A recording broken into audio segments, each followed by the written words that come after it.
Hello welcome. मैं आपको बताऊंगा आज प्रतिस्थापन विधि से हम समीकरण को कैसे हल करते हैं। हमारे पास दो समीकरण है, x प्लस वाई बराबर 5 और दूसरा है 2x माइनस 3y बराबर 4। इन दो समीकरण में प्रतिस्थापन विधि से हल करने पर हमें x और y के मान पता करना होता है। तो देखिए कैसे करेंगे। हम यहाँ पर पहले लिख देंगे समीकरण 1 से।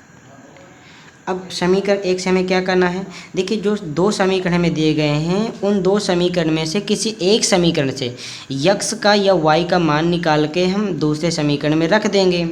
इससे क्या होगा, x और y का मान हमें क्यों निकालना है, क्योंकि जब x का मान हम x की जगह यहाँ रख देंगे तो y वाले पद बन जाएंगे और जहाँ y वाले पद बन जाएंगे तो y का मान मिल जाएगा।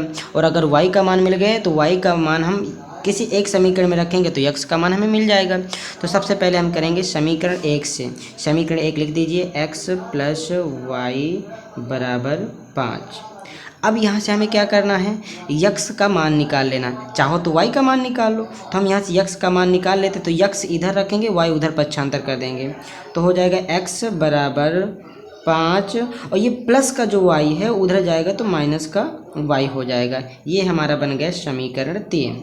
अब x का मान हम किस समीकरण से निकालें, पहले वाले से। तो यहाँ पर एक चीज़ याद रखिएगा कि जिस समीकरण से x या y का मान निकालते हैं उस समीकरण में x का मान नहीं रखेंगे। हमने पहले समीकरण से x का मान निकाला है और इस x के मान को हम किस में रखेंगे, दूसरे समीकरण में। किसकी जगह, x की जगह रखेंगे। चलिए रख देते हैं।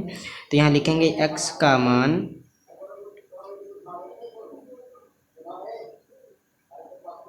समीकरण 2 में रखने पर, जब x का मान समीकरण 2 में रखेंगे तो हम लिखेंगे इसको 2 और x की जगह लिख देंगे 5 माइनस वाई, क्योंकि यहाँ कहा गया कि x का जो मान है वो 5 माइनस वाई है। तो जहाँ x है उसकी जगह हमने पुट कर दिया वैल्यू, माइनस 3y बराबर 4 जो कहते हैं लिख दिया हमने। अब ये दो गुणे में है तो 2 का जब गुणा करेंगे तो 5 में भी होगा, y में भी होगा। तो 2 पंचे 10 माइनस 2y माइनस का 3y बराबर 4।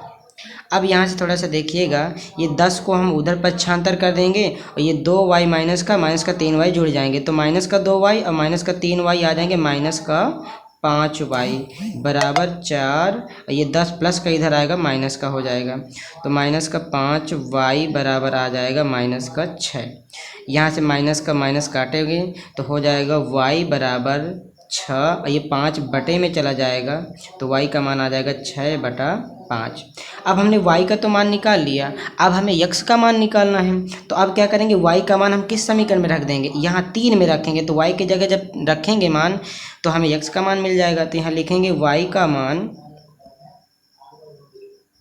समीकरण 3 में रखने पर, y का मान समीकरण 3 में रख देते हैं तो हो जाएगा x बराबर, y की जगह रखना तो 5 माइनस 6/5। ठीक है।